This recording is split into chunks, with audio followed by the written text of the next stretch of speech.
Blessings and welcome to the path to freedom.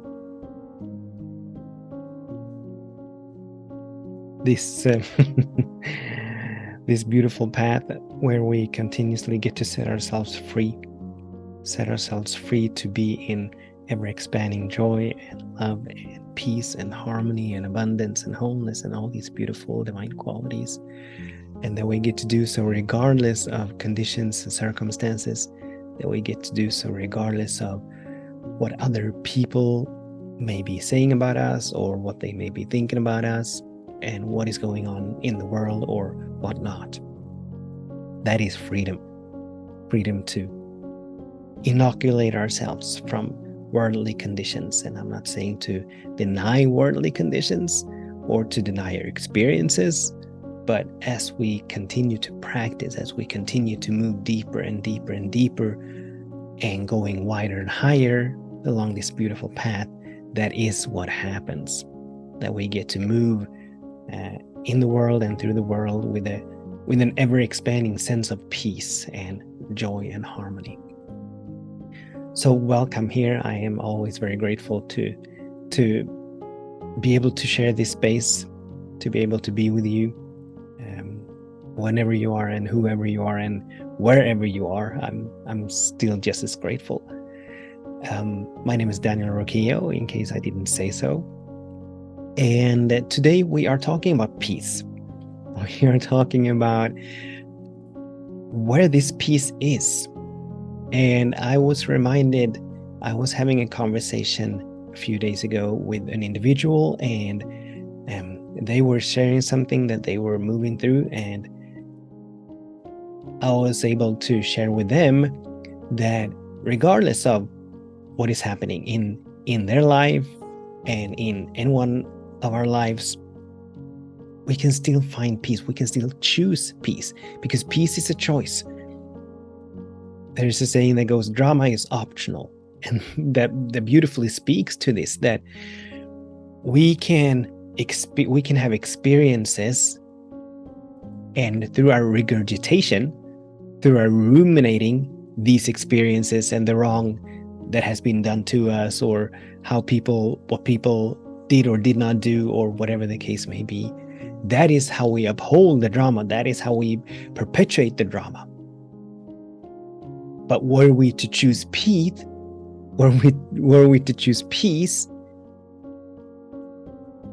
it is just a breath away. And as I was having this conversation, I was reminded of something that Eckhart Tolle probably has said many times. It's been quite some time since I studied with him, but I remember him saying, or actually using an analogy, where he used the ocean to illustrate the peace that we are. And he was basically saying that there can be a raging storm, and I've used this analogy many times, so you may be familiar with it.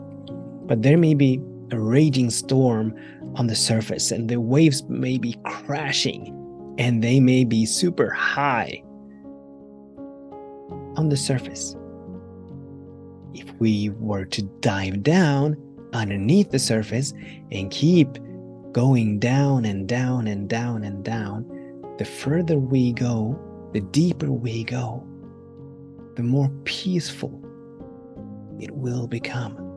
A kelp, perhaps, forests of kelps may be swaying back and forth, and schools of fish may be swaying back and forth. But deep down in the sea, and this is actually the topic of today, that actually the topic is the deep peace of the sea.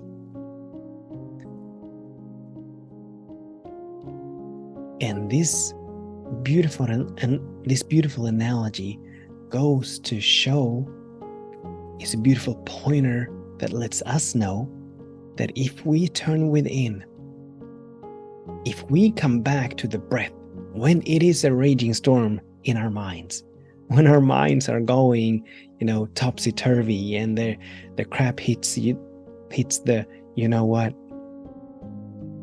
if we were to turn within, to come back to the breath and allow the breath to pull us out of time, because drama is in time, past and present and future. Drama, we may be reminiscing what happened in the past that creates a range of reactive emotions, or we may be projecting into the future about the doom and gloom and the worst case scenarios, or what there is to fear. There's the fear of viruses, there's the fear of running out of money, there's the fear of all these things that the world is continuously bombarding us with, all these things to be afraid of. But if we come back to the nowness of this moment, there is no fear, because in this moment, in this very moment, all of our needs are met. In this very moment, everything that we need to keep moving forward, we have it. We have air to breathe, our hearts are beating. And actually, if we were to, even in the midst of chaos, look into nature, or look to nature, we would find that nothing has changed. The flowers are still growing, the trees are still standing, the grass is still growing, the clouds are still flying by, the sun is still shining, the stars are still shining, the wind is still blowing. Nothing has changed in this moment except for where we turn our attention. So we can choose to allow our attention to dwell on past, present, future, and we will be pulled into drama, victim stories, victim consciousness, giving our power away to external conditions and circumstances. Or we can be like the trees, or we can be like the deep sea, remain unmoved, untouched by what is going on the surface. Have you ever seen a stressed out slug, or a mosquito having anxiety attacks? Now, I'm not making fun, and I'm not denying that these are experiences that us people are having, that us humans are having, not at all. Or a tree that is suffering from being worked out. Once again, I'm not denying that these are experiences, because they are. Suffering is an experience that many humans are having. But that many of us are having it does not mean that we need to have it. And so as we come back to the depth of our being, as we come back to the depth of the nowness of this moment, we're setting ourselves free to be the peace that we are. Peace is not given to us. Harmony is not ever given to us. Abundance is not ever given to us. Love and joy are not ever given to us, but we are these. We are these. These are inherent within the depth of our being. These are the truth and the essence of our beings. And as we tune into that, as we turn our attention toward that, as we become more interested in knowing how to expand peace, how to expand love, how to expand joy and harmony and abundance, then how to protect ourselves, or how to keep ourselves safe. Then the scale, when we turn our attention toward the good that is already here, that is always here in the nowness of this moment, then the scales begin to tip over, and the whole universe rises up to meet us here. The whole universe conspires, as Paulo Coelho would say, on our behalf to bring into our experience that which we are interested in. So the secret of the trees, as another talk that I just recorded was called, and the deep peace of the deep sea, as perhaps this talk would be called, as that becomes our point of interest, As that is where we're turning our attention. How can I be in peace? Yes, I am in this condition. The crap has hit the fan. It is a very challenging condition that I am right now. How can I be in peace? How can I allow the peace that I am to reign supreme, to be the order of my day right now, in this moment? And we will always, always, always be guided toward coming back to the nowness of this moment, embracing and allowing whatever thought forms, perceptions, beliefs, opinions that we are holding on to, that we are buying into. We will always be called to releasing and letting these go. And then when we do, when we stop attaching ourselves to these fantasies, these beliefs, these stories, these judgments and opinions, labels, thoughts as to what should and should not be, as we stop attaching ourselves to them, what emerges is peace. What emerges is joy. What emerges is gratitude and harmony and wholeness. And as that is what we're holding up in front of the cosmic mirror, that is the only thing that the sacred laws can reflect back to us. Peace, harmony, wholeness, joy, abundance, love, in ever expanding ways. So we have so much to learn from nature.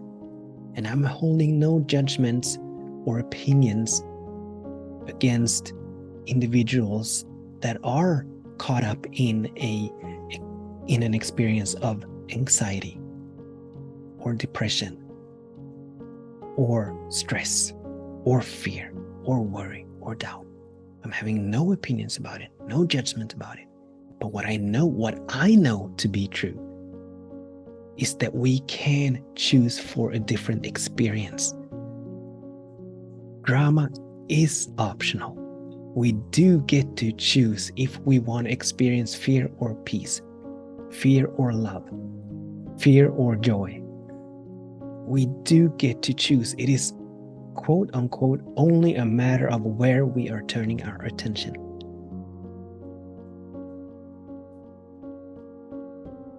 Like that lily on the field, and that parable has been coming to me so strongly these last few weeks. And I don't think I have recorded one message without the lily popping up. But I love it. The lily on the field, how it struggles not, it spins not, it toils not. I'm actually adding the struggle, I'm actually adding the efforting. And yet it is so beautifully provided for. And none of it is by its own doing. The rose does not make itself bloom. It does not make itself beautiful. It does not make itself smell divine. But the rose, the lily, the oak tree, the ocean, the squirrel that is gathering nuts for the winter without no fear or worry as to whether or not it is going to find enough nuts to make it through the winter. But it gathers the nut, it buries them, it forgets most of it. And all the while it is in such a beautiful state of rejoice and celebration. I was out on the terrace the other day and I was watching a bird. I don't know what kind of bird it was, and it doesn't matter. It was quite windy outside. And I was watching this bird as it was flying across the field, and it was flapping its wings. And gusts took hold of it, and it was tossed in this direction and the other. And then all of a sudden, the bird gave up the struggle. It was flying against the wind, so it was a struggle. It was efforting. It gave up the struggle. It spread out its wings. It turned completely around 180 degrees, and it soared. It soared. It did not have to flap its wings. It did have to adjust for the gusts and all of that, but there was no effort. And obviously, its speed increased and was multiplied. But the point is, we can move against the current of life, against the tide of life. We can go against the flow of life, or we can choose to go with the flow and flow with the go of life. It is all up to us. It is all up to our level of trust and surrender. Are we taking the steering wheel, or are we letting Spirit to do the driving for us? The peace is within us. It is a choice. Joy is within us. It is a choice. Harmony is within us. It is a choice. Love is within us. It is a choice. Abundance is within us. It is a choice. We can choose it, just like the sea is choosing to be peace at the depth. Just like the trees are choosing to run their roots so deep that when the storm hits, they remain standing upright. So that's the invitation for us today, to choose the peace that is within us, that is inherently within us, that is eternally within us. That's the invitation, and the question then would be, what is it, or the questions, what is it that that we need to release and let go of for that peace to emerge? What is it that we need to release and let go of for the peace to emerge? And what is it that we need to cultivate, develop within ourselves to allow that peace to emerge? Those are two very powerful questions, and they will guide us beautifully toward what is ours to do. If we want to be in peace, if we want to release the drama. That was it for today. Thank you so much for tuning in, for participating. Until the next time, I absolutely bless all of our days, and I bless all of our ways. With much love, many blessings. Namaste.